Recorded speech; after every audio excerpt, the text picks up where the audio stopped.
Lees saam met my uit Johannes 20. Die twee het saam gehardloop en die ander disipel het vooruit gehardloop, vinniger as Petrus en eerste by die graf gekom. En terwyl hy neerbuig, sien hy die doeke lê, maar hy het nie ingegaan nie. Daarop het ook die ander disipel wat eerste by die graf gekom het ingegaan en hy het gesien en geglo. Want hulle het nog nie die skrif verstaan dat hy uit die dode moes opstaan nie. Ek gegil altyd lekker as ek hierdie gedeelte van die storie lees. Johannes moet tog net dit baie duidelik maak. Hy hardloop vinniger as Petrus. Hy kom eerste aan. En hy buig en hy kyk in en hy bly staan buite. Dis 'n interessante detail. Hy sien nie doeke, hy sien nie leë graf, maar hy gaan nie in nie. Iets hou hom op die drempel. En ek wonder, beteken dit insig alleen is nie genoeg nie? Jy kan alles weet, maar nog steeds buite staan.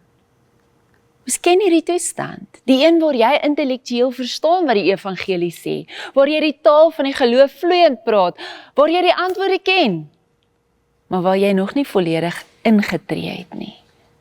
Waar geloof meer 'n raamwerk geword het as 'n lewende werklikheid.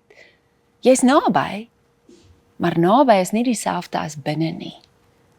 En dan gaan Petrus in, en iets in Petrus se ingaan, beweeg vir Johannes, hy volg, hy gaan ook in, en hy sien en hy glo. Die teks voeg onmiddellik iets opmerklik by. Hulle het nog nie die skrif verstaan dat hy uit die dode moes opstaan nie. Johannes glo sonder dat hy volledig verstaan. Die geloof kom eerste, die begrip volg later. Dis 'n bevrydende waarheid vir almal wat dink hulle moet eers alles uitwerk voor hulle kan ingaan. Jy hoef nie alles te verstaan om te kan glo nie. Neem net die eerste tree van geloof om in te gaan. Maar die grootste uitnodiging vir my in Johannes se storie is die van sien. Hy sien en die sien lei tot geloof. Nie die sien van 'n dramatiese teken nie. Die sien van doeke wat lê, 'n doek wat apart opgerol is, gewone dinge. G.K. Chesterton het geskryf dat ons moet leer om na bekende dinge te kyk totdat dit weer onbekend lyk. Want in die bekende skuil 'n verbuisterende werklikheid.